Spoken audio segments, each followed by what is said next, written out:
Hi hello, ಎಲ್ಲರೂ ಹೇಗಿದ್ದೀರಾ? ಎಲ್ಲರೂ ಚೆನ್ನಾಗಿದ್ದೀರಾ ಅಂದ್ಕೊತೀನಿ. JDR ಜ್ಯೋತಿ ಲಾಗ್ಸ್ಗೆ ಎಲ್ಲರಿಗೂ ಸ್ವಾಗತ. Welcome back to my YouTube channel.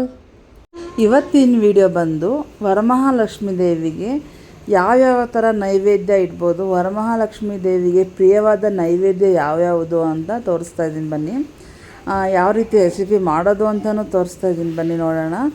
ದೇವರಿಗೆ ತುಂಬ ಪ್ರಿಯವಾದ ರೆಸಿಪಿಗಳು ಇದೆಲ್ಲ. ನಾನು 10 ರೆಸಿಪಿ ತೋರಿಸ್ತಾ ಇದ್ದೀನಿ. ನಾನು 10 ರೆಸಿಪಿಲಿ ನಿಮ್ಗೆ ಯಾವ ರೆಸಿಪಿ ಈಸಿ, ಯಾವ ರೆಸಿಪಿ ಮಾಡಬೇಕನ್ಸುತ್ತೆ ಅದನ್ನು ಮಾಡ್ಬೋದು. ನೀವು ನಿಮಗೆ ಹೆಲ್ಪ್ ಆಗಲಿ ಅಂತ ನಾನು 10 ಥರ ತೋರಿಸ್ತಾ ಇದ್ದೀನಿ. ನಿಮಗೆ ಇದರಲ್ಲಿ ಯಾವ್ದು ಮಾಡಬೇಕನ್ಸುತ್ತೆ ಅದನ್ನು ಮಾಡ್ಬೋದು.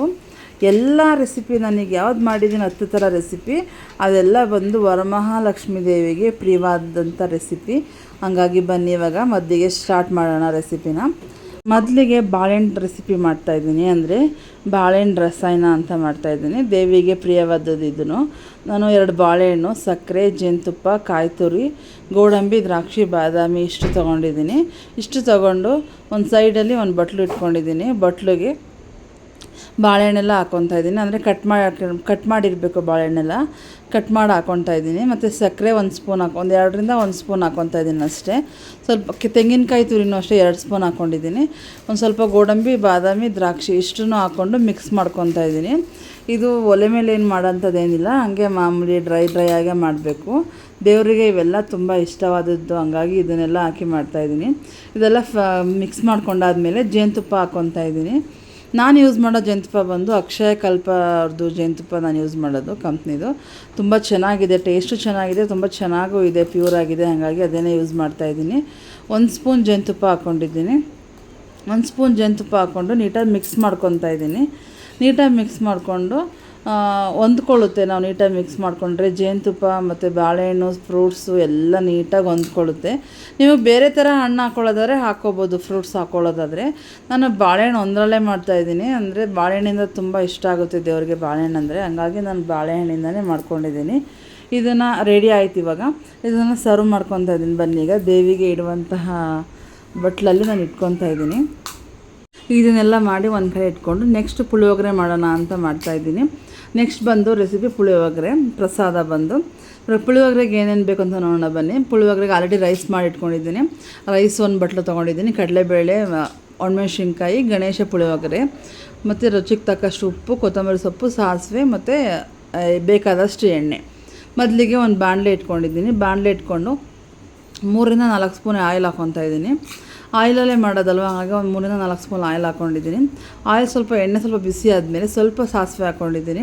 ಒಂದು 1/4 ಸ್ಪೂನಷ್ಟು ಸಾಸಿವೆ ಹಾಕ್ಕೊಂಡು ಸ್ವಲ್ಪ ಚಟಪಟ ಆದಮೇಲೆ ಕಡಲೆಬೇಳೆ ಮತ್ತು ಒಣಮೆಣಸಿನ್ಕಾಯಿ 2 ಹಾಕ್ಕೊತಾ ಇದ್ದೀನಿ. 2 ಹಾಕಿ ನೀಟಾಗಿ ಬಾಡಿಸ್ಕೊತಾ ಇದ್ದೀನಿ. ಫ್ರೈ ಮಾಡ್ಕೊಬೇಕು. ಫ್ರೈ ಮಾಡಿಕೊಂಡು ನೆಕ್ಸ್ಟು ಅದಕ್ಕೆ ಕರಿಬೇವು ಹಾಕ್ಕೊತಾ ಇದ್ದೀನಿ. ಕರಿಬೇವು ಹಾಕ್ಕೊಂಡು ನೀಟಾಗಿ ಫ್ರೈ ಮಾಡ್ಕೊತಾ ಇದ್ದೀನಿ. ಇದಕ್ಕೆ ಬೆಳ್ಳುಳ್ಳಿ, ಈರುಳ್ಳಿ ಯಾವುದೇ ಕಾರಣಕ್ಕೂ ಹಾಕಬಾರ್ದು. ಯಾಕೆ ಅಂದರೆ ದೇವ್ರ ಪ್ರಸಾದ, ದೇವ್ರ ನೈವೇದ್ಯಕ್ಕೆ ಈರುಳ್ಳಿ, ಬೆಳ್ಳುಳ್ಳಿ ಹಾಕಬಾರ್ದು. ಹಾಗಾಗಿ ನಾನು 2 ಯೂಸ್ ಮಾಡ್ತಾಯಿಲ್ಲ, ಯಾವುದೇ ಪ್ರಸಾದದಲ್ಲಿ ಯೂಸ್ ಮಾಡ್ತಾಯಿಲ್ಲ. ಈಗ ನೆಕ್ಸ್ಟು ಗಣೇಶ ಪುಳಿಯೋಗರೆ ಅಂದಲ್ಲ, ಅದನ್ನು ಕಟ್ ಮಾಡಿಬಿಟ್ಟು ಅರ್ಧ ಹಾಕ್ಕೊತಾ ಇದ್ದೀನಿ. ಫುಲ್ ಹಾಕ್ತಾಯಿಲ್ಲ, ಸ್ವಲ್ಪ ಹಾಕ್ಕೊತಿದ್ದೀನಿ. ನಾನು ಮಾಡ್ತಿರೋದು ಸ್ವಲ್ಪ ರೈಸ್ ಅಲ್ವ, ಹಾಗಾಗಿ ಸ್ವಲ್ಪ ಹಾಕ್ಕೊತಾ ಇದ್ದೀನಿ. ದೇವ್ರ ಪ್ರಸಾದ ಸ್ವಲ್ಪನೇ ಮಾಡಬೇಕು, ಸ್ವಲ್ಪನೇ ಮಾಡ್ತಾಯಿದ್ದೀನಿ. ಈಗ ಸ್ವಲ್ಪ ರುಚಿಗೆ ತಕ್ಕಷ್ಟು ಉಪ್ಪು ಹಾಕ್ಕೊಂಡು ನೀಟಾಗಿ ಮಿಕ್ಸ್ ಮಾಡ್ಕೊತಾ ಇದ್ದೀನಿ. ಎಣ್ಣೆಲೇ ಇದನ್ನು ಫ್ರೈ ಮಾಡ್ಕೋಬೇಕು, ನೀರೇನು ಹಾಕೋಂಗಿಲ್ಲ. ನೆಕ್ಸ್ಟು ರೈಸ್ ಹಾಕ್ಕೊಂಡಿದ್ದೀನಿ. ರೈಸ್ ಹಾಕ್ಕೊಂಡು ರೈಸು ಉದ್ರಾಗಿ ಮಾಡ್ಕೊಂಡಿರಬೇಕು. ಆಲ್ರೆಡಿ ಮಾಡಿ ಸ್ವಲ್ಪ ಹೊತ್ತಾದ್ಮೇಲೆ ಮಾಡಬೇಕು, ಯಾಕಂದರೆ ಉದ್ರಾಗಿ ಆರಿರ್ತದೆ ರೈಸು, ಹಾಗಾಗಿ ಚೆನ್ನಾಗಾಗುತ್ತೆ ಪುಳಿಯೋಗರೆ. ಈಗ ನೀಟಾಗಿ ಮಿಕ್ಸ್ ಮಾಡ್ಕೊತಾ ಇದ್ದೀನಿ. ಈಗ ಒಂದು ನೀಟಾಗಿ ಮಿಕ್ಸ್ ಮಾಡ್ಕೊಂಡ್ಮೇಲೆ ಈಗ ಕಲರ್ ಅಷ್ಟು ಚೇಂಜ್ ಆಗುತ್ತೆ. ನೀಟಾಗಿ ಮಿಕ್ಸ್ ಆದಮೇಲೆ ಸ್ವಲ್ಪ ಕೊತ್ತಂಬರಿ ಸೊಪ್ಪು ಹಾಕ್ಕೊತಾ ಇದ್ದೀನಿ ಮೇಲೆ. ಸ್ವಲ್ಪ ರುಚಿಗೆ ಕೊತ್ತಂಬರಿ ಸೊಪ್ಪು ಇದ್ದರೆ ಇನ್ನೂ ಚೆನ್ನಾಗಿರುತ್ತೆ, ಹಾಗಾಗಿ ರುಚಿಗೆ ಅಷ್ಟು ಹಾಕ್ಕೊತಾ ಇದ್ದೀನಿ. ಹಾಕೊಂಡು ಒಂದು ಮಿಕ್ಸ್ ಮಾಡ್ಕೊತಾ ಇದ್ದೀನಿ. ಮಿಕ್ಸ್ ಮಾಡಿಕೊಂಡು ಇದನ್ನು ಅಷ್ಟೇ ಒಂದು ಬೌಲ್ಗೆ ಹಾಕಿ ಎತ್ತಿಟ್ಕೊತಾ ಇದ್ದೀನಿ. ಬನ್ನಿ ಎತ್ತಿಟ್ಕೊಳ್ಳೋಣ. ದೇವಿಗೆ ತುಂಬ ಪ್ರಿಯವಾಗಿದೆ ಅಂದರೆ ಪುಳಿಯೋಗರೆಯಲ್ಲೂ ಒಂದು ಆಗಿದೆ. ಹಾಗಾಗಿ ಪುಳಿಯೋಗರೆಯಲ್ಲೂ ತುಂಬ ದೇವರಿಗೆ ತುಂಬ ಪ್ರಿಯವಾದದ್ದು. ಇದನ್ನು ಮಾಡಿದರೆ ತುಂಬ ಒಳ್ಳೆಯದಾಗುತ್ತೆ, ದೇವರಿಗೆ ಇಷ್ಟ ಆಗುತ್ತೆ ಪ್ರಸಾದ. ಹಂಗಾಗಿ ಇದನ್ನು ಮಾಡೋದಾದರೆ ಮಾಡಿ, ನಿಮಗೆ ಬೇರೆದು ಬೇಕಿದ್ರೆ ಬೇರೆದು ಮಾಡಿ. ಈಗ ನೆಕ್ಸ್ಟ್ ಬೇರೆ ಯಾವ್ದು ಮಾಡೋದು ನೋಡೋಣ ಬನ್ನಿ. ನೆಕ್ಸ್ಟ್ ಬಂದು ಸಿಹಿ ಪೊಂಗಲ್ಲು. ಸಿಹಿ ಪೊಂಗಲ್ ಅಂದರೆ ನಾವು ಕನ್ನಡದಲ್ಲಿ ಬೆಲ್ದನ್ನ ಮಾಡಲಿಕ್ಕೆ ಒಂದು 10 ನಿಮಿಷ ಅಕ್ಕಿನ ನೆನೆಸಿಟ್ಕೊಂಡಿದ್ದೀನಿ. ಬೆಲ್ಲ 1 ಕಪ್ಪು, ಕಾಯಿ ತುರಿ, ಬೇಯಿಸಿರುವಂಥ ಹೆಸರು ಬೇಳೆ ಮತ್ತು ಏಲಕ್ಕಿ ಪೌಡ್ರು, ತುಪ್ಪ, ಗೋಡಂಬಿ, ದ್ರಾಕ್ಷಿ ಇಷ್ಟೇ ಸಾಕು ಇದಕ್ಕೆ. ಇಷ್ಟನ್ನು ಇಟ್ಕೊಂಡು ನೆಕ್ಸ್ಟು ಒಂದು ಒಲೆ ಮೇಲೆ ಕುಕ್ಕರ್ ಇಟ್ಕೊಂಡಿದ್ದೀನಿ. ಕುಕ್ಕರ್ಗೆ ಒಂದು 2 ಸ್ಪೂನು 2-3 ಸ್ಪೂನ್ ತುಪ್ಪ ಹಾಕ್ಕೊತಾ ಇದ್ದೀನಿ. 2-3 ಸ್ಪೂನ್ ತುಪ್ಪ ಹಾಕ್ಕೊಂಡು ಗೋಡಂಬಿ, ದ್ರಾಕ್ಷಿ ಹಾಕ್ಕೊತಾ ಇದ್ದೀನಿ. ಎರಡನ್ನೂ ಹಾಕ್ಕೊಂಡು ನೀಟಾಗಿ ಫ್ರೈ ಮಾಡ್ಕೊತಾ ಇದ್ದೀನಿ. ತುಪ್ಪದಲ್ಲೇ ಮಾಡಿಕೊಂಡ್ರೆ ತುಂಬ ರುಚಿಯಾಗಿರುತ್ತೆ. ದೇವಿಗೆ ತುಪ್ಪ ಅಂದರೆ ತುಂಬ ಇಷ್ಟ, ಹಂಗಾಗಿ ತುಪ್ಪದಲ್ಲೇ ಮಾಡ್ಕೊತಾ ಇದ್ದೀನಿ. ತುಪ್ಪ ಹಾಕ್ಕೊಂಡು ಫ್ರೈ ಆದಮೇಲೆ ನೆಕ್ಸ್ಟ್ ಹೆಸರುಬೇಳೆ ಬೇಯಿಸಿಟ್ಕೊಂಡಿದ್ನಲ್ಲ, ಅರ್ಧಂಬರ್ಧ ಬೇಯಿಸಿಟ್ಕೊಂಡಿದ್ದೆ, ಹಂಗಾಗಿ ಅದನ್ನು ಹಾಕ್ಕೊತಾ ಇದ್ದೀನಿ. ಈಗ ಹೆಸರುಬೇಳೆ ಬೇಯಿಸಿಟ್ಕೊಂಡಿರೋದು ಹಾಕ್ಕೊಂಡು ಒಂದು ಮಿಕ್ಸ್ ಮಾಡ್ಕೊಬೇಕು. ಮಿಕ್ಸ್ ಮಾಡಿಕೊಂಡು ನೀಟಾಗಿ ಒಂದು 2 ನಿಮಿಷ ಕುದಿ ಬರೋ ತನಕ ಬಿಡಬೇಕು. ಒಂದು 2 ನಿಮಿಷ ಕುದಿ ಬಂದಮೇಲೆ ಅದಕ್ಕೆ ಬೆಲ್ಲ ಸೇರಿಸ್ಕೊಬೇಕು. ಈಗ 2 ನಿಮಿಷ ಕುದಿ ಬಂದಿದೆ. ಈಗ ಬೆಲ್ಲ ಸೇರಿಸ್ಕೊತಾ ಇದ್ದೀನಿ. ಒಂದು ಅರ್ಧ ಇಲ್ಲ 3/4 ಕಪ್ಪಷ್ಟು ಬೆಲ್ಲ ಹಾಕ್ಕೊತಾ ಇದ್ದೀನಿ. ಬೆಲ್ಲ ಹಾಕ್ಕೊಂಡು ಅಕ್ಕಿ ನೆನೆಸಿಟ್ಕೊಂಡಿದ್ವಲ್ಲ ಅದೇ ಅಕ್ಕಿನೂ ಹಾಕ್ಕೊತಾ ಇದ್ದೀನಿ. ಅದೇ ಅಕ್ಕಿನೂ ಹಾಕ್ಕೊಂಡು ನೀಟಾಗಿ ಒಂದು ಮಿಕ್ಸ್ ಮಾಡ್ಕೊಬೇಕು. ಮಿಕ್ಸ್ ಮಾಡಿಕೊಂಡು ಅಕ್ಕಿ, ಬೆಲ್ಲ, ಹೆಸರುಬೇಳೆ ಎಲ್ಲ ನೀಟಾಗಿ ಮಿಕ್ಸ್ ಆಗಬೇಕು. ಆ ಥರ ಮಿಕ್ಸ್ ಮಾಡ್ಕೊಳ್ಳಿ. ಮಿಕ್ಸ್ ಮಾಡಿಕೊಂಡು ಒಂದು 2 ನಿಮಿಷ ಕುದಿಯೋಕೆ ಬಿಟ್ಟು, ಕುದ್ಮೇಲೆ ಅದಕ್ಕೆ ಎಷ್ಟು ನೀರು ಬೇಕು ಅಂತ ನೀರು ಹಾಕ್ಕೊತಾ ಇದ್ದೀನಿ. ಗೊತ್ತಾಗುತ್ತಲ್ಲ, ನಾನು 3/4 ಲೋಟ ಅಕ್ಕಿ ಹಾಕ್ಕೊಂಡಿದ್ದೀನಿ, ಹಂಗಾಗಿ ನಾನು 2 ಲೋಟ ನೀರು ಹಾಕ್ಕೊಂಡಿದ್ದೀನಿ. ಸ್ವಲ್ಪ ನೀಟಾಗಿ ಚೆನ್ನಾಗಿ ಬೇಯಲಿ ಅಂತ 1/4-2 ಲೋಟ ನೀರು ಹಾಕ್ಕೊಂಡಿದ್ದೀನಿ. ನೀರು ಹಾಕ್ಕೊಂಡಾದ್ಮೇಲೆ ತೆಂಗಿನಕಾಯಿ ತುರಿ ಹಾಕ್ಕೊತಾ ಇದ್ದೀನಿ. ಸ್ವಲ್ಪ ತೆಂಗಿನಕಾಯಿ ತುರಿ ಹಾಕ್ಕೊಂಡಿದ್ದೀನಿ. ಅದಾದಮೇಲೆ ನೆಕ್ಸ್ಟು ಏಲಕ್ಕಿ ಪೌಡ್ರ್ ಹಾಕ್ಕೊಂಡಿದ್ದೀನಿ. ಸ್ವಲ್ಪ ಏಲಕ್ಕಿ ಪೌಡ್ರೆಲ್ಲ ಹಾಕಿ ನೀಟಾಗಿ ಒಂದು ಸಾರಿ ಮಿಕ್ಸ್ ಮಾಡ್ಕೊಬೇಕು. ಮಿಕ್ಸ್ ಮಾಡಿಕೊಂಡು ಒಂದು 2 ನಿಮಿಷ ಕುದಿಯೋಕೆ ಬಿಡಬೇಕು. ಇದನ್ನು ಒಂದು 2 ನಿಮಿಷ ಕುದ್ಮೇಲೆ ನೀಟಾಗಿ ಇದನ್ನು ಮುಚ್ಚಳ ಮುಚ್ಚಿ ಒಂದು 2-3 ವಿಸಲ್ ಕೂಗಿಸ್ಕೊಂಡ್ರೆ ಸಾಕು. ಈಗ 2-3 ವಿಸಲ್ ಕೂಗಿ ಸ್ವಲ್ಪ ಹಾರಿದೆ ಚೆನ್ನಾಗಿ.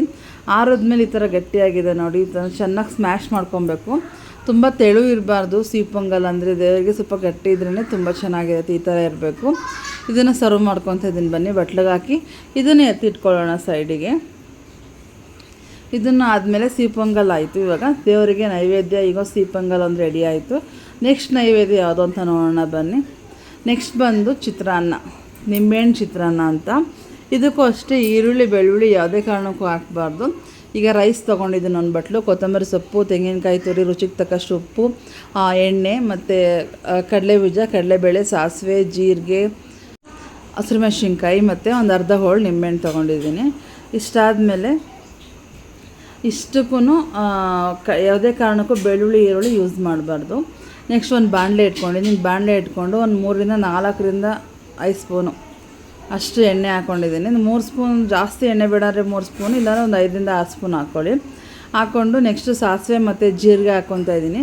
1/4 ಸ್ಪೂನ್ ಹಾಕ್ಕೊತಾ ಇದ್ದೀನಿ, ಜಾಸ್ತಿ ಬೇಡ. ಸ್ವಲ್ಪ ಮಾಡ್ತಿರೋದಲ್ವ, ಹಂಗಾಗಿ ಸ್ವಲ್ಪನೇ ಹಾಕ್ಕೊತಾ ಇದ್ದೀನಿ. ಅದೆರಡು ಚಿಟಪಟ ಅಂತ ಆದಮೇಲೆ ಸ್ವಲ್ಪ ಕಡಲೆಬೀಜ ಹಾಕ್ಕೊತಾ ಇದ್ದೀನಿ. ಕಡಲೆಬೀಜ ಸ್ವಲ್ಪ ಬೇಗ ಹಾಕ್ಕೊಬೇಕು, ಯಾಕಂದರೆ ಕಡಲೆಬೀಜ ಬೇಯಬೇಕಲ್ಲ, ಹಂಗಾಗಿ ಸ್ವಲ್ಪ ಹುರ್ಕೊತಾ ಇದ್ದೀನಿ. ಹಿಂಗೆ ಫ್ರೈ ಮಾಡ್ಕೊಬೇಕು. ಇದನ್ನು ಫ್ರೈ ಆದಮೇಲೆ ನೀಟಾಗಿ ಇದು ಕೆಂಪಗಾದಮೇಲೆ ಸ್ವಲ್ಪ ಕಡಲೆಬೇಳೆ ಹಾಕ್ಕೊಂಡಿದ್ದೀನಿ. ಒಂದು ಅರ್ಧ ಸ್ಪೂನ್ ಕಡಲೆಬೇಳೆ ಹಾಕ್ಕೊಂಡು ಮಿಕ್ಸ್ ಮಾಡ್ಕೊತಾ ಇದ್ದೀನಿ. ಮಿಕ್ಸ್ ಆದಮೇಲೆ ಅದನ್ನು ಫ್ರೈ ಮಾಡ್ಕೊಬೇಕು. ಏಕೆಂದರೆ ಕಡಲೆಬೇಳೆ ಮುಂಚೆನೇ ಹಾಕ್ಬಿಟ್ರೆ ಕಪ್ಪಗೆ ಆಗಿಬಿಡುತ್ತೆ, ಹಾಗಾಗಿ ಸೀದೋಗ್ಬಿಡುತ್ತೆ. ನೆಕ್ಸ್ಟ್ ಹಸಿರುಮೆಣ್ಸಿನ್ಕಾಯಿ ಹಾಕ್ಕೊತಾ ಇದ್ದೀನಿ. 1-2 ಹಸಿರುಮೆಣ್ಸಿನ್ಕಾಯಿ ಹಾಕ್ಕೊಂಡು ಫ್ರೈ ಮಾಡ್ಕೊತಾ ಇದ್ದೀನಿ.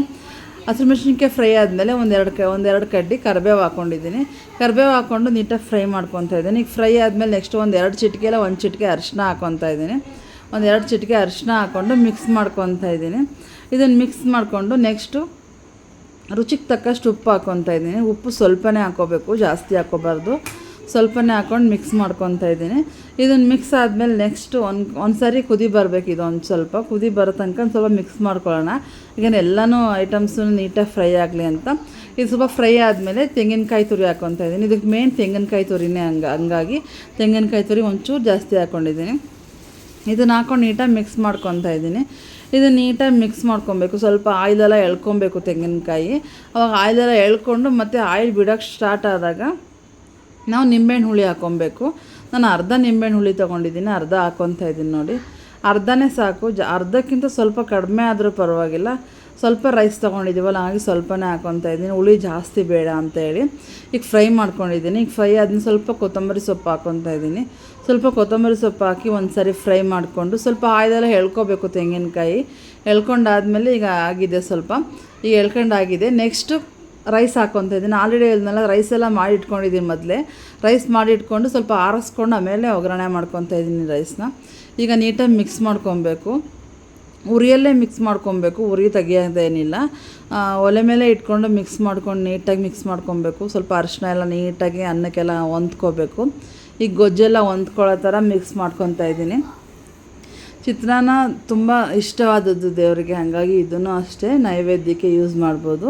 ಈಗ ಚಿತ್ರಾನ್ನ ರೆಡಿ ಆಗಿದೆ. ಈಗ ಸರ್ವ್ ಮಾಡ್ಕೊತಾ ಇದ್ದೀನಿ ಒಂದು ಬಟ್ಲಿಗೆ. ಈಗ ಚಿತ್ರಾನ್ನ ಸರ್ವ್ ಮಾಡಿಕೊಂಡು ಸೈಡಿಗೆ ಎತ್ತಿಟ್ಕೊಬಿಡೋಣ. ಚಿತ್ರಾನ್ನ ಆದಮೇಲೆ ನೆಕ್ಸ್ಟ್ ರೆಸಿಪಿ ಯಾವ್ದು ಮಾಡೋದು, ನೈವೇದ್ಯ ಅಂದರೆ ಯಾವ್ದು ಮಾಡೋದು ಅಂತ ನೋಡೋಣ ಬನ್ನಿ. ನೆಕ್ಸ್ಟ್ ಬಂದು ಹೆಸರುಬೇಳೆ ಪಾಯಸ. ಹೆಸರುಬೇಳೆ ಪಾಯಸಕ್ಕೆ ಇಷ್ಟು ಬೇಕಾಗುತ್ತೆ. ಹಾಗಾಗಿ ಹೆಸರುಬೇಳೆ ರುಬ್ಬಿಟ್ಕೊಂಡಿದ್ದೀನಿ, ಹುರ್ಕೊಂಡು ಬೇಯಿಸ್ಕೊಂಡು ರುಬ್ಬಿಟ್ಕೊಂಡಿದ್ದೀನಿ. ಮತ್ತು ನೆಕ್ಸ್ಟು ಬೆಲ್ಲ, ಗೋಡಂಬಿ, ದ್ರಾಕ್ಷಿ, ತೆಂಗಿನಕಾಯಿ ತುರಿ, ತುಪ್ಪ, ಏಲಕ್ಕಿ ಪೌಡ್ರು, ಶಾವಿಗೆ ಇಷ್ಟನ್ನು ತೊಗೊಂಡಿದ್ದೀನಿ. ಇದಕ್ಕೆ ಫಸ್ಟಿಗೆ ಒಂದು ಪಾತ್ರೆ ಇಟ್ಕೊಂಡಿದ್ದೀನಿ. ಒಂದು ಪಾತ್ರೆಗೆ ಒಂದು 3 ಸ್ಪೂನ್ ತುಪ್ಪ ಹಾಕ್ಕೊತಾ ಇದ್ದೀನಿ. 3 ಸ್ಪೂನ್ ತುಪ್ಪ ಹಾಕ್ಕೊಂಡು ನಾನು ನೆಕ್ಸ್ಟು ಸಿಹಿ ಪೊಂಗಲ್ ಮಾಡಿದ್ನಲ್ಲ ಅದಕ್ಕೂ ಅಷ್ಟೇ ಹುರಿದು ಬೇಯಿಸ್ಕೊಂಡಿರೋದು ನಾನು ಹೆಸರುಬೇಳೆನ. ಈಗ ನೆಕ್ಸ್ಟು ಗೋಡಂಬಿ, ದ್ರಾಕ್ಷಿ ಹಾಕ್ಕೊತಾ ಇದ್ದೀನಿ. ಸ್ವಲ್ಪ ಗೋಡಂಬಿ ಫ್ರೈ ಆದಮೇಲೆ ದ್ರಾಕ್ಷಿ ಹಾಕ್ಕೊತೀನಿ, ಯಾಕೆಂದರೆ ದ್ರಾಕ್ಷಿ ಸೀದೋಗ್ಬಿಡುತ್ತೆ, ಗೋಡಂಬಿ ಬೇಗ ಸಿಯಲ್ಲ. ಹಂಗಾಗಿ ಗೋಡಂಬಿ ಸ್ವಲ್ಪ ಬಾಡಿದ್ಮೇಲೆ ನೆಕ್ಸ್ಟು ದ್ರಾಕ್ಷಿ ಹಾಕ್ಕೊತಾ ಇದ್ದೀನಿ. ದ್ರಾಕ್ಷಿ ಹಾಕ್ಕೊಂಡು ಸ್ವಲ್ಪ ಫ್ರೈ ಮಾಡ್ಕೊತಾ ಇದ್ದೀನಿ. ಇದು ಫ್ರೈ ಆದಮೇಲೆ ನಾವು ಆಲ್ರೆಡಿ ಹೇಳಿದ್ನಲ್ಲ ಹೆಸರುಬೇಳೆನ ರುಬ್ಬಿ ಇಟ್ಕೊಂಡಿದ್ದೆ ಅಂತ, ಹೆಸರುಬೇಳೆನ ಹುರಿದು ಚೆನ್ನಾಗಿ ಸ್ವಲ್ಪ ಬೇಯಿಸಿ ಒಂದು ರೌಂಡ್ ರುಬ್ಕೊಂಡಿರೋದನ್ನ ಈಗ ಇದಕ್ಕೆ ಹಾಕ್ಕೊತಾ ಇದ್ದೀನಿ ನೋಡಿ. ಪಾಯಸಕ್ಕೆ ಹಾಕ್ಕೊಂಡು ನೀಟಾಗಿ ಮಿಕ್ಸ್ ಮಾಡ್ಕೊತಾ ಇದ್ದೀನಿ. ಒಲೆ ಮೇಲೆ ಮಿಕ್ಸ್ ಮಾಡ್ತಾಯಿದ್ದೀನಿ, ಸೌಟ್ ಆಡಿಸ್ತಾ ಇದ್ದೀನಿ. ಕೈ ಬಿಟ್ಟರೆ ತಳ ಹಿಡಿಯುತ್ತೆ. ಹಾಗಾಗಿ ಅದೇ ಬಟ್ಲಿಗೆ ಸ್ವಲ್ಪ ನೀರು ಹಾಕ್ಬಿಟ್ಟು ಅದೇ ನೀರನ್ನ ಪಾಯಸಕ್ಕೆ ಹಾಕ್ಕೊತಾ ಇದ್ದೀನಿ. ಈಗ ನೀಟಾಗಿ ಎಷ್ಟು ಬೇಕು ನೀರು ಅಷ್ಟನ್ನು ಹಾಕ್ಕೊತಾ ಇದ್ದೀನಿ. ನೀರು ಇಷ್ಟು ಬೇಕಾಗುತ್ತೆ, ಯಾಕೆಂದರೆ ಆರಿದ ಮೇಲೆ ತುಂಬ ಗಟ್ಟಿಯಾಗಿಬಿಡುತ್ತೆ. ಹೆಸರುಬೇಳೆ ಪಾಯಸ ಯಾವಾಗಲೂ ಹಾಗೆ ಆರಿದ ಮೇಲೆ ಗಟ್ಟಿಯಾಗಿಬಿಡುತ್ತೆ. ಹಾಗಾಗಿ ಇಷ್ಟು ಹಾಕ್ಕೊಂಡಿದ್ದೀನಿ. ಇದಾದಮೇಲೆ ನೆಕ್ಸ್ಟು ಒಂದು 3/4 ಕಪ್ಪಷ್ಟು ಬೆಲ್ಲ ಹಾಕ್ಕೊಂಡಿದ್ದೀನಿ. ಬೆಲ್ಲ ಹಾಕ್ಕೊಂಡು ಮತ್ತೆ ತಿರುಗಿಸ್ಕೊತಾ ಇದ್ದೀನಿ ಒಂದು ಸಾರಿ. ಬೆಲ್ಲ ಹಾಕಿದ್ಮೇಲೆ ಒಂದು 5 ನಿಮಿಷ ಕುದಿಯೋಕೆ ಬಿಡೋಣ. ಒಂದು ಪ್ಲೇಟ್ ಮುಚ್ಚಿ ಒಂದು 2 ನಿಮಿಷ ಇಲ್ಲ ಒಂದು 5 ನಿಮಿಷ ಕುದಿಯೋಕೆ ಬಿಟ್ಟರೆ ನೀಟಾಗಿ ಒಂದು ಕುದಿ ಬರಬೇಕು. ಮತ್ತು ತೆಂಗಿನಕಾಯಿ ತುರಿ ಹಾಕೋದು ಮರ್ತಿದ್ದೆ, ತೆಂಗಿನಕಾಯಿ ತುರಿ ಹಾಕ್ಬಿಟ್ಟು ಏಲಕ್ಕಿ ಪೌಡ್ರನ್ನು ಹಾಕಿ ಬಿಟ್ಬಿಡ್ಬೇಕು ಕುದಿಯೋಕ್ಕೆ ಒಂದು 2 ನಿಮಿಷ. ಮತ್ತು ಶಾವಿಗೆನೂ ಹಾಕ್ಕೊಂಡಿದ್ದೀನಿ. ಶಾವಿಗೆ, ಏಲಕ್ಕಿ ಪುಡಿ, ತೆಂಗಿನಕಾಯಿ ತುರಿ 3 ಹಾಕ್ಕೊಂಡಿದ್ದೀನಿ. ಒಂದು 2 ನಿಮಿಷ ಕುದಿಯೋಕೆ ಬಿಡೋಣ. ನೋಡಿ 2 ನಿಮಿಷ ಕುದ್ಮೇಲೆ ಹೆಸರುಬೇಳೆ ಮತ್ತು ಶಾವಿಗೆ ಎಲ್ಲ ನೀಟಾಗಿ ಮಿಕ್ಸ್ ಆಗಿದೆ. ಶಾವಿಗೆ ನಾನು ಆಲ್ರೆಡಿ ಹಾಕಿದ್ದೀನಿ, ವಿಡಿಯೋ ಅದು ಮಿಸ್ ಆಗಿದೆ, ಹಾಗಾಗಿ ಶಾವಿಗೆ ಹಾಕಿರೋ ವಿಡಿಯೋ ಗೊತ್ತಾಗಿಲ್ಲ. ನಾನು ಆಲ್ರೆಡಿ ಶಾವಿಗೆ ಹಾಕ್ಕೊಂಡಿದ್ದೀನಿ. ಶಾವಿಗೆನ ಹುರಿದಿಲ್ಲ ಅಂದರೆ ಹುರ್ಕೊಂಡು ಹಾಕ್ಕೊಳ್ಳಿ. ರೋಸ್ಟೆಡ್ ಶಾವಿಗೆ ಇದ್ದರೆ ಹಂಗೆ ಡೈರೆಕ್ಟಾಗಿ ಹಾಕ್ಕೋಬೋದು. ಈಗ ನೋಡಿ ಪಾಯಸ ನೀಟಾಗಿ ಕುದೀತಾ ಇದೆ. ಎಷ್ಟು ಚೆನ್ನಾಗಿ ಕಾಣ್ತಾ ಇದೆ ಅಂದರೆ ತುಂಬ ಚೆನ್ನಾಗಿದೆ. ದೇವರಿಗೆ ತುಂಬ ಅಂದರೆ ತುಂಬ ಇಷ್ಟ ಆಗುತ್ತೆ ಈ ಪಾಯಸ. ಈಗ ಆಗಿದೆ, ಆಫ್ ಮಾಡಿದ್ದೀನಿ. ಒಂದು 5 ನಿಮಿಷ ಬಿಟ್ಟು ತಿರುಗಿಸ್ಕೊಂಡು ಈಗ ಸರ್ವ್ ಮಾಡ್ಕೊತಾ ಇದ್ದೀನಿ ಬಟ್ಲಿಗೆ. ಬನ್ನಿ ಈಗ ಸರ್ವ್ ಮಾಡಿಕೊಂಡು ಸೈಡಿಗೆ ಎತ್ತಿಟ್ಕೊಂಡ್ಬಿಡೋಣ. ಸೈಡಿಗೆ ಎತ್ತಿಟ್ಕೊಂಡು ದೇವ್ರಿಗೆ ತುಂಬ ಇಷ್ಟವಾದದ್ದಲ್ವ, ಹಾಗಾಗಿ ಈ ಪ್ರಸಾದ ಇಷ್ಟ ಆಗುತ್ತೆ ದೇವರಿಗೆ. ನೆಕ್ಸ್ಟು ಮೊಸರನ್ನ ಮಾಡೋದು ಹೇಗೆ ಅಂತ ನೋಡೋಣ ಬನ್ನಿ. ಮೊದಲಿಗೆ ರೈಸ್ ತೊಗೊಂಡಿದ್ದೀನಿ. ರೈಸ್ಗೆ ಸ್ವಲ್ಪ ಒಂದು ಅರ್ಧ ಕಪ್ಪಷ್ಟು ಮೊಸರು ಹಾಕ್ಕೊತಾ ಇದ್ದೀನಿ. 1 ಕಪ್ಪು ರೈಸ್ಗೆ ಅರ್ಧ ಕಪ್ಪು ಮೊಸರು ಹಾಕ್ಕೊತಾ ಇದ್ದೀನಿ. ಅದೇ ಕಪ್ಪಲ್ಲಿ ಸ್ವಲ್ಪ ನೀರು ಹಾಕ್ಕೊತಾ ಇದ್ದೀನಿ. ನೀರು ಹಾಕ್ಕೊಂಡು ಸ್ವಲ್ಪ ರುಚಿಗೆ ತಕ್ಕಷ್ಟು ಉಪ್ಪು ಹಾಕ್ಕೊತಾ ಇದ್ದೀನಿ. ಉಪ್ಪು ಸ್ವಲ್ಪನೇ ಹಾಕ್ಕೊಳ್ಳಿ, ಜಾಸ್ತಿ ಹಾಕೋದು ಬೇಡ. ಉಪ್ಪು ಹಾಕ್ಕೊಂಡು ನೀಟಾಗಿ ಒಂದು ಮಿಕ್ಸ್ ಮಾಡ್ಕೊಬೇಕು. ನೀಟಾಗಿ ಮಿಕ್ಸ್ ಮಾಡ್ಕೊತಾ ಇದ್ದೀನಿ ನೋಡಿ. ನೀಟಾಗಿ ಮೊಸರನ್ನ ಅಲ್ವಾ, ಅನ್ನ ಯಾವುದೇ ಕಾರಣಕ್ಕೂ ಮೊಸರನ್ನ ಬಿಸಿ ಅನ್ನಕ್ಕೆ ಮೊಸರು ಹಾಕಬಾರ್ದು. ಸ್ವಲ್ಪ ಅನ್ನ ಆರಿದ್ಮೇಲೆ ಮೊಸರು ಹಾಕ್ಕೊಂಡು ಕಲಿಸ್ಕೋಬೇಕು. ಅದನ್ನು ಪಕ್ಕಕ್ಕೆ ಎತ್ತಿಟ್ಕೊಂಡಿದ್ದೀನಿ. ನೆಕ್ಸ್ಟು ಒಂದು ಪ್ಯಾನ್ ಇಟ್ಕೊಂಡು ಒಂದು 3 ಸ್ಪೂನ್ ಆಯಿಲ್ ಹಾಕ್ಕೊಂಡಿದ್ದೀನಿ. ಅದಕ್ಕೆ ಸ್ವಲ್ಪ ಒಗ್ಗರಣೆ ಕೊಟ್ಕೊಳ್ಳೋಣ ಅಂತ ಒಂದು 1/4 ಸ್ಪೂನಷ್ಟು ಸಾಸಿವೆ, ಒಂದೇ ಒಂದು ಒಣಮೆಣ್ಸಿನ್ಕಾಯಿ ಹಾಕ್ಕೊಂಡಿದ್ದೀನಿ. ಒಂದೇ ಒಂದು ಕಡ್ಡಿ ಕರಿಬೇವು ಹಾಕ್ಕೊಂಡಿದ್ದೀನಿ. ಇಷ್ಟನ್ನು ಹಾಕ್ಕೊಂಡು ಸ್ವಲ್ಪ ಬಾಡಿಸ್ಕೊಬೇಕು.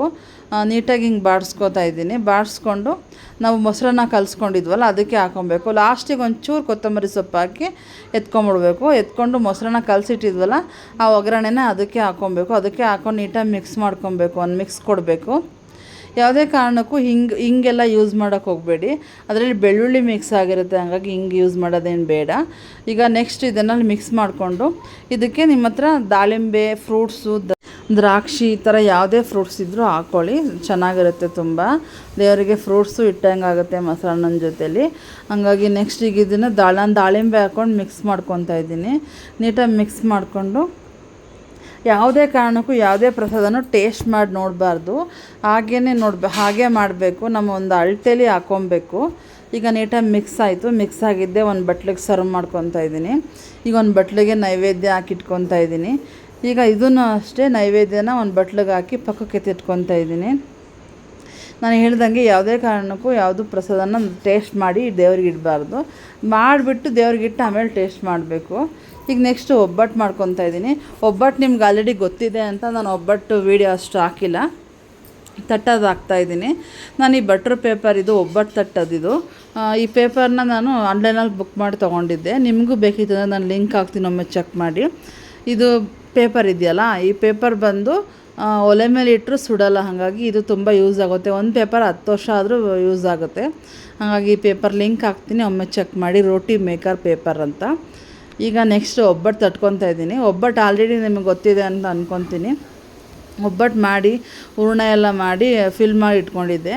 ಈಗ ಒಬ್ಬಟ್ಟನ್ನ ತಟ್ಟಿ ಒಲೆ ಮೇಲೆ ಹಾಕ್ಕೊತಾ ಇದ್ದೀನಿ. ನಿಮಗೆ ಒಬ್ಬಟ್ಟದು ವೀಡಿಯೋ ಏನಾದರೂ ಬೇಕಿತ್ತು ಅಂದರೆ ನನಗೆ ಕಮೆಂಟ್ ಮಾಡಿ, ನಾನು ವೀಡಿಯೋ ನೆಕ್ಸ್ಟ್ ಹಾಕ್ತೀನಿ ಅದನ್ನು. ಈಗ ಒಬ್ಬಟ್ಟೆಲ್ಲ ಒಲೆ ಮೇಲೆ ಬೇಯಿಸ್ಕೊತಾ ಇದ್ದೀನಿ. ಸ್ವಲ್ಪ ಒಲೆ ಮೇಲೆ ಹಾಕಿ ಎಣ್ಣೆ ಹಾಕಿ 2 ಕಡೆ ತಿರುಗಿಸ್ಕೊಂಡು ಬೇಯಿಸ್ಕೊತಾ ಇದ್ದೀನಿ. ಜಾಸ್ತಿ ಸೀಸಬಾರ್ದು, ಸ್ವಲ್ಪ ಮೀಡಿಯಮಾಗೆ ಬೇಯಿಸ್ಕೋಬೇಕು. ನೋಡಿ ಎಷ್ಟು ಚೆನ್ನಾಗಿ ಬೆಂದಿದೆ ಅಂತ. ನೀಟಾಗಿ ಈ ಥರ ಬೇಯಿಸ್ಕೊಬೇಕು. ನಿಮಗೆ ಎಷ್ಟು ಇಡಬೇಕು ಅನಿಸುತ್ತೆ ಅಷ್ಟು ಇಡ್ಬೋದು. ನೈವೇದ್ಯಕ್ಕೆ 1, 2 ಆ ಥರ ಇಡ್ಬೋದು. ನಾನೀಗ ನೀಟಾಗಿ ಬೇಯಿಸ್ಕೊಂಡು ಒಂದೊಂದಾಗಿ ಬೇಯಿಸಿಟ್ಕೊತಾ ಇದ್ದೀನಿ. ನಿಮಗೆ ಒಬ್ಬಟ್ಟು ಆಲ್ರೆಡಿ ಗೊತ್ತಿದೆ ಅಂತ ನಾನು ವೀಡಿಯೋ ಹಾಕಿಲ್ಲ. ನಾನು ಒಬ್ಬಟ್ಟನ್ನ ನಾನು ರೆಡಿ ಮಾಡಿ ಇಟ್ಕೊಂಡಿದ್ದೀನಿ. ಅದನ್ನು ನೀಟಾಗಿ ತಟ್ಟಿ ಬೇಯಿಸೋದು ತೋರಿಸ್ತಾ ಇದ್ದೀನಿ. ವೀಡಿಯೋ ಏನಾದರೂ ಬೇಕಿತ್ತು ಅಂದರೆ ನಾನು ನೆಕ್ಸ್ಟ್ ವೀಡಿಯೋದಲ್ಲಿ ಹಾಕ್ತೀನಿ ಅದನ್ನು, ಒಬ್ಬಟ್ಟು ವೀಡಿಯೋ. ಇದು ಬೇಳೆ ಒಬ್ಬಟ್ಟು, ಕಡಲೆಬೇಳೆ ಒಬ್ಬಟ್ಟು ನಾನು ಮಾಡಿರೋದು. ಈಗ ನೀಟಾಗಿ ಉಬ್ಬಬೇಕಿದು. ಆ ಥರ ಉಬ್ಬಿದ್ರೆ ಒಳಗಡೆ ನೀಟಾಗಿ ಬೆಂದಿರುತ್ತೆ, ತುಂಬ ಚೆನ್ನಾಗಿರುತ್ತೆ. ಪೂರಿ ಥರ ಉಬ್ಬಿದ್ರೆ ಒಬ್ಬಟ್ಟು ನೀಟಾಗಿ ಚೆನ್ನಾಗಿರುತ್ತೆ, ಟೇಸ್ಟಿಯಾಗಿರುತ್ತೆ. ದೇವರಿಗೂ ತುಂಬ ಇಷ್ಟ ಆಗುತ್ತೆ. ಈಗ ಒಬ್ಬಟ್ಟಾಯಿತು. ಈಗೆಲ್ಲ ಒಬ್ಬಟ್ಟನ್ನು ಇದೇ ರೀತಿ ಮಾಡಿಕೊಂಡು ಎಲ್ಲನೂ ಸೈಡಿಗೆ ಎತ್ತಿಟ್ಕೊಂಡು ದೇವರಿಗೆ ಒಂದು ಪ್ಲೇಟ್ಗೆ ಹಾಕಿ ಎತ್ತಿಟ್ಕೊಂಡಿದ್ದೀನಿ. ಈಗ ನೆಕ್ಸ್ಟ್ ಪ್ರಸಾದ ಬಂದು ಹೆಸರುಬೇಳೆ. ನಾವು ಹೆಸರುಬೇಳೆ ಅಂತೀವಿ, ಒಬ್ಬೊಬ್ಬರು ಕೋಸಂಬರಿ ಅಂತಾರೆ. ಈಗ ಕೋಸಂಬರಿ ಮಾಡೋದು ಹೇಗೆ ಅಂತ ನೋಡೋಣ ಬನ್ನಿ. ನಾನು ಆಲ್ರೆಡಿ ಹೆಸರುಬೇಳೆನ ನೆನೆಸಿಟ್ಟು ನೀರು ತೆಗೆದಿಟ್ಕೊಂಡಿದ್ದೀನಿ. ಅದು ಬೇಕಾಗಿರುವಂಥದ್ದು ಸೌತೆಕಾಯಿ, ಪೆಪ್ಪರು, ಕೊತ್ತಂಬರಿ ಸೊಪ್ಪು, ಕ್ಯಾರೆಟ್ ತುರಿ, ನಿಂಬೆಹಣ್ಣು, ರುಚಿಗೆ ತಕ್ಕಷ್ಟು ಉಪ್ಪು, ತೆಂಗಿನಕಾಯಿ ತುರಿ. ಇಷ್ಟನ್ನು ಈಗ ಹೆಸರುಬೇಳೆಗೆ ಹಾಕ್ಕೊತಾ ಇದ್ದೀನಿ. ಹೆಸರುಬೇಳೆ ನಾನು ಆಲ್ರೆಡಿ ನೀರು ತೆಗೆದಿಟ್ಕೊಂಡಿದ್ದೀನಿ, ಶೋಧಿಸ್ಕೊಂಡಿದ್ದೀನಿ. ಅದಕ್ಕೇ ಕ್ಯಾರೆಟು ಮತ್ತು ತೆಂಗಿನಕಾಯಿ ತುರಿ, ಸೌತೆಕಾಯಿ, ಕೊತ್ತಂಬರಿ ಸೊಪ್ಪು, ಕಾಯಿ ತುರಿ ಎಲ್ಲನೂ ಅದಕ್ಕೆ ಹಾಕ್ಕೊತಾ ಇದ್ದೀನಿ. ನೋಡಿ ಇದನ್ನೆಲ್ಲ ಹಾಕಿ ತೆಂಗಿನಕಾಯಿ ತುರಿ, ಪೆಪ್ಪರು, ಸ್ವಲ್ಪ ನಿಂಬೆಹಣ್ಣು ರಸ ಹಾಕ್ಕೊತಾ ಇದ್ದೀನಿ. ನಿಂಬೆಹಣ್ಣು ರಸ ಜಾಸ್ತಿ ಬೇಡ, ಒಂದು ಸ್ವಲ್ಪ ಹಾಕ್ಕೊತಾ ಇದ್ದೀನಿ. ಸ್ವಲ್ಪ ರುಚಿಗೆ ಸಾಕಷ್ಟು ಉಪ್ಪು ಹಾಕ್ಕೊತಾ ಇದ್ದೀನಿ. ಉಪ್ಪು ಸ್ವಲ್ಪ ಕಡಿಮೆನೇ ಹಾಕ್ಕೊಳ್ಳಿ, ಯಾಕಂದರೆ ಟೇಸ್ಟ್ ನೋಡೋ ಆಗಿಲ್ವಲ್ಲ, ಹಾಗಾಗಿ ಅದು ಗೊತ್ತಾಗಲ್ಲ. ಅದಕ್ಕೋಸ್ಕರ ಸ್ವಲ್ಪ ನಿಂಬೆಹಣ್ಣು ರಸ ಹಾಕ್ಕೊತಾ ಇದ್ದೀನಿ, ಜಾಸ್ತಿ ಬೇಡ. ಹಾಕ್ಕೊಂಡು ನೀಟಾಗಿ ಮಿಕ್ಸ್ ಮಾಡ್ಕೊಬೇಕು. ನೀಟಾಗಿ ಮಿಕ್ಸ್ ಮಾಡಿಕೊಂಡ್ರೆ ಉಪ್ಪು ಖಾರ ಎಲ್ಲ ನೀಟಾಗಿ ಇಟ್ಕೊಳ್ಳುತ್ತೆ. ಹಾಗಾಗಿ ನಮಗೆ ಟೇಸ್ಟ್ ಮಾಡೋಕ್ಕೆ ಗೊತ್ತಾಗಿರಲ್ಲ. ಹಾಗಾಗಿ ನಮಗದು ಟೇಸ್ಟ್ ಮಾಡಿಲ್ಲ ಅಂದರೆ ರುಚಿ ಗೊತ್ತಾಗಲ್ಲಲ್ವ. ಹಾಗಾಗಿ ನಾವೇನು ಮಾಡಬೇಕು, ಒಂದು ಅಳತೆಯಿಂದ ಹಾಕಿ ಇಟ್ಟರೆ ರುಚಿನೂ ಚೆನ್ನಾಗಿರುತ್ತೆ, ದೇವ್ರಿಗೂ ಇಷ್ಟ ಆಗುತ್ತೆ. ಹಾಗಾಗಿ ಈಗ ನೆಕ್ಸ್ಟ್ ಎಲ್ಲ ಮಿಕ್ಸ್ ಆಯಿತು. ಈಗ ನೀಟಾಗಿ ಕೈ ಬಿಡದೆ ಒಂದು ಸರಿ ರುಚಿ ಎಲ್ಲ ಹಾಕಿದ್ದೀವಲ್ಲ, ಪೆಪ್ಪರು ರುಚಿ ಎಲ್ಲ ನೀಟಾಗಿ ಇಟ್ಕೊಳ್ಳುತ್ತೆ. ಒಂದು ಮಿಕ್ಸ್ ಆದಮೇಲೆ ನೆಕ್ಸ್ಟ್ ಸರ್ವ್ ಮಾಡ್ಕೊತಾ ಇದ್ದೀನಿ. ಈಗ ಬಟ್ಲಿಗೆ ಹಾಕಿ ದೇವ್ರ ಮುಂದೆ ಎತ್ತಿಟ್ಕೊತಾ ಇದ್ದೀನಿ. ಇದನ್ನು ಪಕ್ಕಕ್ಕೆ ಇಟ್ಕೊತಾ ಇದ್ದೀನಿ. ನೋಡಿ ಇದಾಯಿತು. ದೇವರಿಗೂ ಇಷ್ಟ ಆದದ್ದು, ಪ್ರಿಯವಾದದ್ದು ರೆಸಿಪಿ ಇದನ್ನು ಅಷ್ಟೇ. ಇದನ್ನು ಪಕ್ಕಕ್ಕೆ ಎತ್ತಿಟ್ಕೊಂಡು ನೆಕ್ಸ್ಟ್ ಬಂದು ಒಬ್ಬಟ್ಟು ಹೂರಣದಲ್ಲೇ ಇದನ್ನು ಅಷ್ಟೇ. ಇದನ್ನು ಒಬ್ಬಟ್ಟು ತಟ್ತೀವಿ, ಇದನ್ನು ಕರ್ಜಿಕಾಯಿ ಥರ ಮುಚ್ಚಿ ಎಣ್ಣೆಗೆ ಹಾಕ್ಕೊಳ್ಳೋದು. ಇದು ಒಂದು ಪ್ರಸಾದ, ದೇವರಿಗೆ ಇಷ್ಟ ಆದಂಥ ಪ್ರಸಾದ ಇದು. ಹಂಗಾಗಿ ಇದನ್ನು ಮಾಡ್ಕೊತೀವಿ. ಇದನ್ನ ಈ ಥರ ಕರ್ಜಿಕಾಯಿ ಥರ ಮುಚ್ಚಿಬಿಟ್ಟು, ಈಗ ಅಮ್ಮ ತೋರಿಸ್ತಿದ್ದಾರೆ ನೋಡಿ, ಈ ಥರ ಮುಚ್ಚಬೇಕು. ಈ ಥರ ಮಾಡಿಬಿಟ್ಟು ಇದನ್ನು ಸೈಡಿಗೆ ಎತ್ತಿಟ್ಕೊತಾ ಇದ್ದೀನಿ. ಇದನ್ನು ಎಣ್ಣೆಗೆ ಬಿಟ್ಕೊಂಡ್ರೆ ತುಂಬ ರುಚಿಯಾಗಿರುತ್ತೆ, ದೇವರಿಗೆ ತುಂಬ ಇಷ್ಟ ಆಗುತ್ತೆ ಈ ಪ್ರಸಾದ. ಹಾಗಾಗಿ ಒಬ್ಬಟ್ಟು ಮಾಡ್ತಿರಲ್ಲ ಅದರಲ್ಲೇ ಈ ಥರ ಒಬ್ಬಟ್ಟನ್ನ ನಾವು ಆ ಥರ ಮುಚ್ಚುತ್ತೀವಿ. ಇದನ್ನು ಕರ್ಜಿಕಾಯಿ ಥರ ಮುಚ್ಚಿ ಈ ಥರ ಎಣ್ಣೆಗೆ ಹಾಕ್ಕೊಂಡ್ರೆ ಇದು ಒಂದು ಪ್ರಸಾದ ರೆಡಿ ಆಗುತ್ತೆ. ದೇವರಿಗೆ ಇಷ್ಟವಾದಂಥ ಪ್ರಸಾದಗಳು ನಾನು ತೋರಿಸ್ತಾ ಇರೋದೆಲ್ಲ. ಹಾಗಾಗಿ ನಿಮ್ಗೆ ಯಾವ ಪ್ರಸಾದ ಮಾಡ್ಬೇಕು ಅನಿಸುತ್ತೆ ಆ ಪ್ರಸಾದ ಮಾಡ್ಬೋದು. ನಾನು 3 ಥರ ಮಾಡ್ತೀನಿ ಅಂದರೆ 3 ಥರನೂ ಮಾಡ್ಬೋದು. ನೀವು ಎಷ್ಟು ಥರ ಮಾಡ್ತೀರೋ ಅಷ್ಟು ಥರ ಮಾಡ್ಬೋದು. ನಾನು ತೋರಿಸಿರೋ ಎಲ್ಲ ಪ್ರಸಾದನೂ ದೇವರಿಗೆ ಇಷ್ಟ ಆದಂಥದ್ದು. ಹಾಗಾಗಿ ಇವಾಗ ಇದು 2 ಕಡೆಯೂ ಬೇಯಿಸ್ಕೊಂಡಿದ್ದೀನಿ. ಇದು ಒಂದು ಕಡೆ ಆದಮೇಲೆ ಇನ್ನೊಂದು ಕಡೆ ಟರ್ನ್ ಮಾಡ್ಕೊಂಡು ಬೇಯಿಸ್ಕೊತಾ ಇದ್ದೀನಿ. ನಾವು ಕರ್ಜಿಕಾಯಿ ಬೇಯಿಸ್ಕೊತೀವಲ್ಲ ಅದೇ ರೀತಿ ಬೇಯಿಸ್ಕೊಂಡ್ರೆ ಆಯಿತು. ಈ 2 ಕಡೆಯೂ ಸ್ವಲ್ಪ ಕಂದು ಬಣ್ಣ ಬರೋ ಥರ 2 ಕಡೆಯೂ ಬೇಯಿಸ್ಕೊತಾ ಇದ್ದೀನಿ. ಈಗ ಇದನ್ನು ಎಣ್ಣೆಲಿ ಕರೆದ್ರೇ ಇದು ಸ್ವೀಟು ತುಂಬ ದೇವರಿಗೆ ಇಷ್ಟ ಆಗೋದು. ಹಾಗಾಗಿ ಇದನ್ನು ಎಣ್ಣೆಲಿ ಕರ್ಕೊಂಡಿದ್ದೀವಿ. ಇದಾದಮೇಲೆ ಎಲ್ಲನೂ ಒಂದು ಕಡೆಯಿಂದ ಎತ್ತಿಟ್ಕೊತಾ ಇದ್ದೀನಿ. ನಿಮಗೆ ಎಷ್ಟು ಥರ ಸ್ವೀಟ್ ಬೇಕು ಅಷ್ಟು ಥರ ಮಾಡ್ಬೋದು. ನಿಮಗೆಲ್ಲರಿಗೂ ಈ ಸ್ವೀಟ್ ತುಂಬ ಇಷ್ಟ ಆಯಿತು, ಈ ನೈವೇದ್ಯ ಎಲ್ಲರಿಗೂ ಇಷ್ಟ ಆಯಿತು ಅಂತ ಅಂದ್ಕೊತೀನಿ. ಈಗ ಇದೆಲ್ಲ ಆಗಿದ್ದೆ ಎಲ್ಲನೂ ಎತ್ತಿಟ್ಕೊತಾ ಇದ್ದೀನಿ ಎಣ್ಣೆ ಎಲ್ಲ ಎತ್ಕೊಂಡು. ಈಗ ನೆಕ್ಸ್ಟು ಇದನ್ನು ಸರ್ವ್ ಮಾಡ್ಕೊತಾ ಇದ್ದೀನಿ ಬನ್ನಿ ದೇವರಿಗೆ. ಈಗೆಲ್ಲ ಒಂದು ಕಡೆ ಇಟ್ಕೊತಾ ಇದ್ದೀನಿ ನೋಡಿ. ಈಗ ಆಯಿತು, ಪ್ರಸಾದ ಎಲ್ಲ ರೆಡಿ ಆಯಿತು. ನೆಕ್ಸ್ಟ್ ಪ್ರಸಾದ ಯಾವುದು ಅಂತ ನೋಡೋಣ ಬನ್ನಿ. ಇದನ್ನೆಲ್ಲ ಜೋಡಿಸ್ಕೊಂಡಾಯ್ತು. ಈಗ ಇದನ್ನು ಪಕ್ಕಕ್ಕೆ ಎತ್ತಿಟ್ಕೊತಾ ಇದ್ದೀನಿ. ನೆಕ್ಸ್ಟ್ ಯಾವ ಪ್ರಸಾದ ಮಾಡೋದು ಅಂತ ನೋಡೋಣ ಬನ್ನಿ, ಅಂದರೆ ನೈವೇದ್ಯ. ನೆಕ್ಸ್ಟು ಇದನ್ನ ಒಬ್ಬೊಬ್ಬರು ಬುಗ್ರಿ ಅಂತಾರೆ, ಒಬ್ಬರು ಕಡಲೆಕಾಳು ಉಸ್ಲಿ ಅಂತಾರೆ. ಇದನ್ನು ಮಾಡ್ತಾಯಿದ್ದೀನಿ ನೋಡಿ. ಇಷ್ಟು ಬೆಂದಿದ್ರೆ ಸಾಕು ಕಡಲೆಕಾಳು. ನಾನು ಓವರ್ನೈಟ್ ನೆನೆಸ್ಕೊಂಡು ಬೆಳಗ್ಗೆ ಬೇಯಿಸಿ ತೊಗೊಂಡಿದ್ದೀನಿ. ಈಗ ಏನೇನು ಬೇಕು ಅಂದರೆ ಕೊತ್ತಂಬರಿ ಸೊಪ್ಪು, ಹಸಿರುಮೆಣಸಿನ್ಕಾಯಿ, ಅರಿಶಿನ, ಉಪ್ಪು, ಕರಿಬೇವು, ಶುಂಠಿ ಬೆಳ್ಳುಳ್ಳಿ ಪೇಸ್ಟು, ಸಾಸಿವೆ, ಜೀರಿಗೆ ಮತ್ತು ತೆಂಗಿನಕಾಯಿ ತುರಿ ಇಷ್ಟನ್ನು ತೊಗೊಂಡಿದ್ದೀನಿ. ನೆಕ್ಸ್ಟು ರುಬ್ಬಕ್ಕೆ ಕೊತ್ತಂಬರಿ ಸೊಪ್ಪು, ಕರಿಬೇವು, ಶುಂಠಿ, ತೆಂಗಿನಕಾಯಿ ತುರಿ ಮತ್ತು ಸ್ವಲ್ಪ ರುಚಿಗಷ್ಟು ಒಂಚೂರು ಉಪ್ಪು ಹಾಕ್ಕೊತಾ ಇದ್ದೀನಿ. 1-2 ಚಿಟಿಕೆ ಉಪ್ಪು ಹಾಕ್ಕೊಂಡು ಸ್ವಲ್ಪ ನೀರು ಹಾಕ್ಕೊಂಡು ರುಬ್ಕೊತಾ ಇದ್ದೀನಿ. ಜಾಸ್ತಿ ಉಪ್ಪು ಬೇಡ, 1-2 ಚಿಟಿಕೆ ಹಾಕ್ಕೊಳ್ಳಿ ಸಾಕು. ಇಷ್ಟನ್ನು ಹಾಕ್ಕೊಂಡು ನೀಟಾಗಿ ಒಂದು ಕಾಲು ಸ್ಪೂನ್ ಅಷ್ಟು 1-2-3 ಸ್ಪೂನ್ ನೀರು ಹಾಕ್ಕೊಂಡಿದ್ದೀನಿ. ಹಾಕ್ಕೊಂಡು ಗ್ರೈಂಡ್ ಮಾಡ್ಕೊಂಬರ್ತೀನಿ ನೋಡಿ. ಇಷ್ಟು ತರಿ ಇದ್ದರೆ ಸಾಕು. ಇದು ಗ್ರೈಂಡ್ ಆದಮೇಲೆ ನೆಕ್ಸ್ಟು ಒಂದು ಬಾಣಲೆಗೆ 2-3 ಸ್ಪೂನ್ ಆಯಿಲ್ ಹಾಕ್ಕೊತಾ ಇದ್ದೀನಿ. 2-3 ಸ್ಪೂನ್ ಆಯಿಲ್ ಹಾಕ್ಕೊಂಡು ಆಯಿಲ್ ಬಿಸಿ ಆದಮೇಲೆ ಸಾಸಿವೆ ಮತ್ತು ಜೀರಿಗೆ ಎರಡೂ ಕಾಲು ಸ್ಪೂನಷ್ಟು ಹಾಕ್ಕೊಂಡಿದ್ದೀನಿ. ಕಾಲು ಸ್ಪೂನಷ್ಟು ಹಾಕ್ಕೊಂಡು ಚಿಟಪಟ ಅಂತ ಅಂದಮೇಲೆ ನೆಕ್ಸ್ಟ್ ಕರಿಬೇವು ಹಾಕ್ಕೊಂಡಿದ್ದೀನಿ. ಕರಿಬೇವು ಚಿಟಪಟ ಅಂತ ಅಂದಮೇಲೆ ನೆಕ್ಸ್ಟು ಕಾಳು ಹಾಕ್ಕೊತಾ ಇದ್ದೀನಿ. ನಾನು ಆಲ್ರೆಡಿ ಬೇಯಿಸಿಟ್ಕೊಂಡಿದ್ದೆ ಅನ್ನಲ್ಲ, ಆ ಕಾಳು ಹಾಕ್ಕೊಂಡು ನೀಟಾಗಿ ಸ್ವಲ್ಪ ಸೋಜಿಸಿಟ್ಕೊಂಡಿರಬೇಕು. ನೀರೆಲ್ಲ ತೆಗೆದು ಒಂದು ಕಡೆ ತೆಗೆದಿಟ್ಕೊಂಡಿರಬೇಕು. ಈಗ ಇದಾದಮೇಲೆ ಈಗ ಹಾಕ್ಕೊಂಡು ಮಿಕ್ಸ್ ಮಾಡ್ಕೊತಾ ಇದ್ದೀನಿ. ನೀರಿದ್ದರೆ ಚಿರ್ರಂತ ಎಲ್ಲ ಆರುತ್ತೆ, ಹಾಗಾಗಿ ನೀರೆಲ್ಲ ತೆಗೆದುಬಿಟ್ಟು ಹಾಕಬೇಕು. ಈಗ ನೀಟಾಗಿ ಮಿಕ್ಸ್ ಮಾಡ್ಕೊತಾ ಇದ್ದೀನಿ ನೋಡಿ. ಒಂದು ಮಿಕ್ಸ್ ಮಾಡಿಕೊಂಡು ಸ್ವಲ್ಪ 1-2 ಚಿಟಿಕೆ ಅಷ್ಟು ಅರಿಶಿನ ಪೌಡ್ರ್ ಹಾಕ್ಕೊತಾ ಇದ್ದೀನಿ. ಈಗ ನೀಟಾಗಿ ಮಿಕ್ಸ್ ಮಾಡ್ಕೊಬೇಕು ಎರಡೂ. ಅರಿಶಿನ ಪೌಡ್ರು ಕಾಳೆಲ್ಲ ಮಿಕ್ಸ್ ಆಗಬೇಕು. ನೆಕ್ಸ್ಟು ಸ್ವಲ್ಪ ರುಚಿಗೆ ತಕ್ಕಷ್ಟು ಉಪ್ಪು ಹಾಕ್ಕೊತಾ ಇದ್ದೀನಿ. ನಾವು ಆಲ್ರೆಡಿ ಬೇಯೋಕ್ಕೂ ಉಪ್ಪು ಹಾಕ್ಕೊಂಡಿದ್ದೀನಿ, ಕಾಳು ಬೇಯಿಸ್ಕೊಳ್ಳೋಕ್ಕೂ ಮತ್ತು ರುಬ್ಕೊಳ್ಳೋಕ್ಕೂ ಉಪ್ಪು ಹಾಕ್ಕೊಂಡಿದ್ದೀನಿ. ಹಾಗಾಗಿ ನೋಡ್ಕೊಂಡು ಉಪ್ಪು ಹಾಕ್ಕೊಬೇಕು. ಉಪ್ಪು ಜಾಸ್ತಿ ಆದರೆ ಮತ್ತು ಕಡಿಮೆ ಮಾಡೋಕ್ಕೆ ತುಂಬ ಕಷ್ಟ ಆಗುತ್ತೆ. ಹಂಗಾಗಿ ಸ್ವಲ್ಪ ರುಚಿಗಷ್ಟು ಉಪ್ಪು ಹಾಕ್ಕೊಂಡು ಈಗ ಆಲ್ರೆಡಿ ರುಬ್ಕೊಂಡಿದ್ವಲ್ಲ ಮಸಾಲ, ಆ ಮಸಾಲಾನ ಹಾಕ್ಕೊತಾ ಇದ್ದೀನಿ. ಆ ಮಸಾಲ ಹಾಕಿ ನೀಟಾಗಿ ಮಿಕ್ಸ್ ಮಾಡ್ಕೊತಾ ಇದ್ದೀನಿ.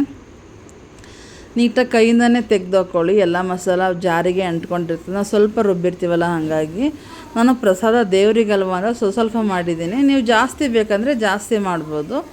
ಈಗ ಇಷ್ಟನ್ನು ಮಿಕ್ಸ್ ಮಾಡ್ಕೊಬೇಕು. ಈಗ ಮಸಾಲೆ ಎಲ್ಲ ಆಗಿದ್ದೆಲ್ಲ ಈಗೆಲ್ಲ ಹಾಕ್ಕೊಂಡಿದ್ದೀನಲ್ಲ, ನೀಟಾಗಿ ಮಿಕ್ಸ್ ಮಾಡ್ಕೊತಾ ಇದ್ದೀನಿ ಕೈ ಬಿಡದೆ. ಯಾಕೆಂದರೆ ಮಸಾಲ ತಳೆ ಹಿಡಿದು ಬಿಡುತ್ತೆ. ಹಂಗಾಗಿ ಈಗ ನೀಟಾಗಿ ಮಿಕ್ಸ್ ಮಾಡ್ಕೊತಾ ಇದ್ದೀನಿ ನೋಡಿ. ಎಲ್ಲ ಕಾಳಿಗೂ ಮಸಾಲ ಅಂಟ್ಕೋಬೇಕು. ನೀಟಾಗಿ ಅಂಟ್ಕೊಂಡಿದೆ ನೋಡಿ. ಇಷ್ಟು ಅಂಟ್ಕೊಂಡ್ರೆ ಸಾಕು. ಈಗ ನೆಕ್ಸ್ಟು ಕೊತ್ತಂಬರಿ ಸೊಪ್ಪು ಹಾಕ್ಕೊಂಡಿದ್ದೀನಿ. ಕೊತ್ತಂಬರಿ ಸೊಪ್ಪು ಹಾಕಿ ನೀಟಾಗಿ ಮಿಕ್ಸ್ ಮಾಡ್ಕೊತಾ ಇದ್ದೀನಿ ಒಂದು ಸಾರಿ. ಕೊತ್ತಂಬರಿ ಸೊಪ್ಪು ಹಾಕಿದ್ರೇ ಟೇಸ್ಟ್ ತುಂಬ ಚೆನ್ನಾಗಿರುತ್ತೆ. ಹಂಗಾಗಿ ಕೊತ್ತಂಬರಿ ಸೊಪ್ಪು ಹಾಕಿ ಒಂದು ಸಾರಿ ಮಿಕ್ಸ್ ಮಾಡ್ಕೊತಾ ಇದ್ದೀನಿ. ಮಿಕ್ಸ್ ಮಾಡಿ 1-2 ನಿಮಿಷ ಬಿಡ್ತಾಯಿದ್ದೀನಿ. 1-2 ನಿಮಿಷ ಬಿಟ್ಟು ಮತ್ತೆ 1-2 ನಿಮಿಷ ಕೈ ಆಡಿಸ್ತಾ ಇದ್ದೀನಿ. ಅದು ಸ್ವಲ್ಪ ಕಾಳೆಲ್ಲ ರಸ ಎಲ್ಲ ಎಳ್ಕೊಳ್ಳಿ ಅಂತ ಬಿಟ್ಟಿದ್ದೆ. ಈಗ 2 ನಿಮಿಷ ಆದಮೇಲೆ ಮತ್ತೆ ಕೈ ಆಡಿಸ್ಕೊತಾ ಇದ್ದೀನಿ. ಕಡಿಮೆ ಉರಿಲೇ ಬಿಟ್ಕೊಳ್ಳಿ. ಉರಿ ಜಾಸ್ತಿ ಆದರೆ ತಳ ಸೀದೋಗ್ಬಿಡುತ್ತೆ, ಹಂಗೆ ಕಡಿಮೆ ಉರಿಲೇ ಬಿಟ್ಟಿದ್ದೀನಿ. ಈಗ ಕಡಿಮೆ ಉರಿ ಬಿಟ್ಟಾಯಿತು. 1-2 ನಿಮಿಷ ಮತ್ತೆ ತಿರುಗಿಸ್ಕೊತಾ ಇದ್ದೀನಿ. ಯಾಕೆ ಜಾಸ್ತಿ ತಿರುಗಿಸ್ಕೊತಾ ಇದ್ದೀನಿ ಅಂದರೆ ಮಸಾಲೆ ಎಲ್ಲ ಕಾಳಿಗೆ ಇಟ್ಕೊಳ್ಳಿ ಅಂತ ತಿರುಗಿಸ್ಕೊತಾ ಇದ್ದೀನಿ. ಈಗ ಆಗಿದ್ದೆ ನಾನು ಸರ್ವ್ ಮಾಡ್ಕೊತಾ ಇದ್ದೀನಿ ಬಟ್ಲಿಗೆ. ಈಗ ಎಲ್ಲ ಪ್ರಸಾದನ ಇದೇ ರೀತಿ ಸರ್ವ್ ಮಾಡ್ಕೊಂಡಿದ್ದೀನಿ. ಸರ್ವ್ ಮಾಡಿ ಒಂದು ಬಟ್ಲಿಗೆ ಹಾಕಿ ಪಕ್ಕಕ್ಕೆ ಎತ್ತಿಟ್ಕೊತಾ ಇದ್ದೀನಿ. ತುಂಬ ಇಷ್ಟ ಆಗೋಂಥದ್ದು ದೇವ್ರಿಗೆ. ದೇವ್ರ ನೈವೇದ್ಯಕ್ಕೆ ಫೇಮಸ್ ಅಂದರೆ ಜಾಸ್ತಿ ಕಾಳು ಮುಗುರಿ ಅಂತಾರೆ ಇದನ್ನು. ಹಾಗಾಗಿ ನಾನು ಅದು ಮಾಡ್ಕೊಂಡಿದ್ದೀನಿ. ನೆಕ್ಸ್ಟ್ ಈಗ ಎಲ್ಲ ಪ್ರಸಾದನ ರೆಡಿಯಾಗಿದೆ ನೋಡಿ. ಎಲ್ಲ ಪ್ರಸಾದನೂ ಒಂದು ಕಡೆ ಜೋಡಿಸಿಟ್ಕೊಂಡಿದ್ದೀನಿ. ನಿಮಗೆ ಇದರಲ್ಲಿ ಯಾವ ಪ್ರಸಾದ ಮಾಡಬೇಕು ಅನಿಸುತ್ತೆ ಅದನ್ನು ಮಾಡ್ಕೊಳ್ಳಿ. ದೇವರಿಗೆ ಎಲ್ಲ ಪ್ರಸಾದನೂ ಪ್ರಿಯವಾದದ್ದು. ಹಾಗಾಗಿ ಇದರಲ್ಲಿ ಯಾವ್ದು ಬೇಕನ್ಸುತ್ತೆ, ಎಷ್ಟು ಮಾಡಬೇಕನ್ಸುತ್ತೆ ಅಷ್ಟು ಪ್ರಸಾದನೂ ಮಾಡ್ಕೋಬೋದು. ನಿಮ್ಮೆಲ್ಲರಿಗೂ ಈ ವಿಡಿಯೋ ಯೂಸ್ ಆಯಿತು ಅಂತ ಅಂದ್ಕೊತೀನಿ. ನಿಮ್ಮೆಲ್ಲರಿಗೂ ಇಷ್ಟ ಆಯಿತು ಅಂತ ಅಂದ್ಕೊತೀನಿ. ಇಷ್ಟ ಆಗಿದರೆ ನಿಮ್ಮ ಫ್ಯಾಮಿಲಿ ಫ್ರೆಂಡ್ಸ್ಗೆಲ್ಲ ಶೇರ್ ಮಾಡಿ, ನಮ್ಮ ಚಾನಲ್ನ ಸಬ್ಸ್ಕ್ರೈಬ್ ಮಾಡ್ಕೊಳ್ಳಿ ಅಂತ ಹೇಳ್ತಾ, ವಿಡಿಯೋ ನೋಡಿ ಹಾಗೆ ಹೋಗ್ಬಿಡ್ಬೇಡಿ, ಒಂದು ಲೈಕ್ ಮಾಡಿ, ಶೇರ್ ಮಾಡಿ, ನಮ್ಮ ಚಾನಲ್ನ ಸಬ್ಸ್ಕ್ರೈಬ್ ಮಾಡ್ಕೊಳ್ಳಿ ಅಂತ ಹೇಳ್ತಾ, ಇದೇ ರೀತಿ ರೆಸಿಪಿಗಳು, ಇದೇ ರೀತಿ ಪ್ರಸಾದ ಯಾವ್ದಾದ್ರು ಬೇಕಿತ್ತಂದರೆ ನಮ್ಮ ಚಾನಲ್ನ ವಿಸಿಟ್ ಮಾಡಿ ಅಂತ ಹೇಳ್ತಾ ಎಲ್ಲರಿಗೂ ಧನ್ಯವಾದಗಳು.